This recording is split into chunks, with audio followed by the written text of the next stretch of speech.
भोगावती महाविद्यालयाजवळ 23 जुलै रोजी घडलेल्या दुर्दैवी अपघातात BScच्या विद्यार्थिनी प्रज्ञा कांबळेचा मृत्यू झाला। अल्पवयीन मुलाने पालकाच्या कारने भरधाव गाडी चालवून 5 विद्यार्थ्यांना उडवलं। यामध्ये 4 जण गंभीर जखमी झाल्या। या घटनेच्या पार्श्वभूमीवर RPI कोल्हापूरच्या वतीने महाविद्यालय प्रशासनाला निवेदन देण्यात आलं।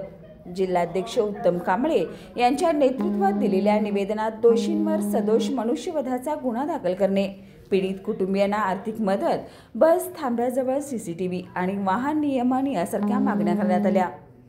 प्राचार्यांकडून समाधानकारक उत्तर न मिळाल्याने प्राचार्यांना केबिनमध्ये कोंडून आंदोलन करण्यात आलं। या प्रकरणात पोलिसांनी हस्तक्षेप केला। शिक्षण मंडळाचे चेअरमन दिगंबर मेडसिंगे यांनी प्रज्ञा कांबळेच्या कुटुंबियांना नोकरी आणि आर्थिक मदतीचे आश्वासन दिल्यानंतर आंदोलन मागे घेण्यात आलं। या आंदोलनात तालुकाध्यक्ष बाळासाहेब वाशीकर, जिल्हा संघटक राजेंद्र टिकपुर्लीकर, जयसिंग पाठळीकर व अनेक कार्यकर्ते सहभागी झाले होते। कोल्हापूर महानगरात विधायकतेचा अरुणोदय।